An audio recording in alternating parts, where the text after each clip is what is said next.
பாருங்க, எங்கள் வீட்டு முன்னாடி ஒரு வேப்பஞ்செடி இருக்குது. அதில் பார்த்தீங்கன்னா இது ஒரு கீரை. இது என்ன கீரைன்னா கோவக்கீரைன்னு சொல்லுவாங்க. இது வந்து உடம்புக்கு ரொம்ப நல்லது. காயெல்லாம் கூட இருக்குது பாருங்க, பழமெல்லாம் கூட இருக்குது. நான் உங்களுக்கு காட்டுறேன். இந்த கீரை வந்து ரொம்ப நல்லது. ஆனால் இவ்வளோ படர்ந்து கிடக்குது பார்த்திங்கன்னா, செடி முழுசுமே படர்ந்து கிடக்குது. ஆனால் நான் வந்து பாருங்கள், வேலையெல்லாம் படர்ந்துருக்குது. ஆனால் நான் இதை வந்து கண்டுக்கவே இல்லை. நேற்றுக்கு எங்கள் அக்கா பொண்ணு வீட்டுக்கு வந்திருந்தா. அவள் தான் சொல்லிட்டு போனான், இந்த கோவக்கீரை பொரித்து பொரியல் பண்ணுங்க, ரொம்ப நல்லது, பழமெல்லாம் நிறையா இருக்குது, பொரித்து சாப்பிடுங்க அப்படின்னு சொல்லிட்டு போனான். அதுக்கப்புறம் தான் எனக்கு சரி இதை சாப்பிடணும் அப்படிங்கிற எண்ணமே வந்துச்சு. சரி இன்றைக்கி பொரித்து கொஞ்சம் பொரியல் பண்ணலாம் அப்படின்னு சொல்லிட்டு கோவக்கீரையை பொறிக்க வந்துருக்கிறேன். ஜஸ்ட் எங்கள் வீட்டு முன்னாடியே தான் பார்த்திங்கன்னா தான் எங்கள் வீடு. எங்கள் வீட்டுக்கு நேர் ஆப்போசிட்டில் தான் இது இருக்குது. இயற்கையாக கிடைக்கிறது, எந்த ஒரு கெமிக்கல் அதெல்லாம் இல்லாதது. இந்த மாதிரி உள்ள உணவுகளை கண்டிப்பாக நம்ம தேர்ந்தெடுத்து சாப்பிட்றதுல தப்பே இல்லை. பார்த்திங்கன்னா பழங்காட்டுறோம் பாருங்கள்.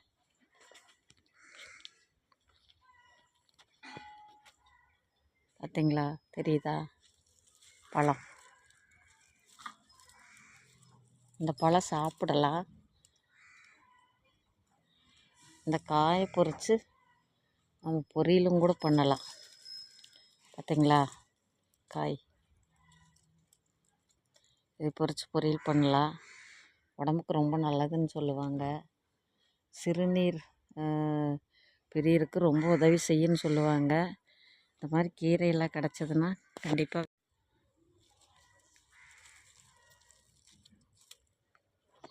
பழமெல்லாம் பழுத்து போய் கீழே விழுகுது.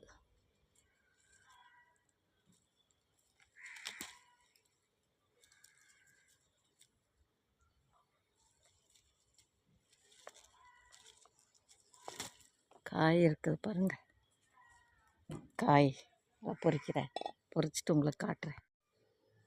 பார்த்திங்கன்னா எனக்கு எவ்வளோ கோவக்கீரை கிடச்சிருக்குது பாருங்க. இதே வந்து பொரியலாக செய்யலாம், அல்லது பருப்பு கூட போட்டு கீரையாக கிடையலாம். நமக்கு எப்படி செய்யணும்னு நம்ம நினைக்கிறோமோ அந்த மாதிரி செஞ்சுக்கலாம். பாருங்கள். அப்புறம் பார்த்திங்கன்னா இங்கே வருங்க கோவக்காய், எவ்வளோ கோவக்காய் கிடச்சிருக்குது. இதை வந்து நம்ம பொரியலாக பண்ணி சாப்பிடலாம். ரொம்ப ரொம்ப நல்லது உடம்புக்கு. நிறைய மருத்துவ பயன்கள் நிறைஞ்சது. கூடயே பார்த்திங்கன்னா கொஞ்சம் கோவப்பழமும் கிடச்சிருக்கு. இந்த பழத்தை சும்மாவே நமக்கு அப்படியே எடுத்து கடித்து சாப்பிடலாம். நான்லாம் சின்ன வயசில் எங்கள் ஊரில் நிறைய வேலியில் மரத்துகளில் இந்த கோவச்செடி படர்ந்து கிடக்கும். நாங்கள் சும்மா அப்போ போய் பொறிச்சு திம்போம். அந்த பழைய நினைவுகள் எனக்கு வந்துருச்சு. கண்டிப்பாக இந்த மாதிரி உள்ள பொருட்களெல்லாம் தேர்ந்தெடுத்து கண்டிப்பாக செஞ்சு சாப்பிடுங்க. நிறைய மருத்துவ குணங்கள் நிறைஞ்சது, உடம்புக்கும் ரொம்ப நல்லது. ஓகேங்களா? ஓகே, வீடியோவை தொட முடிச்சுக்கிறேன்.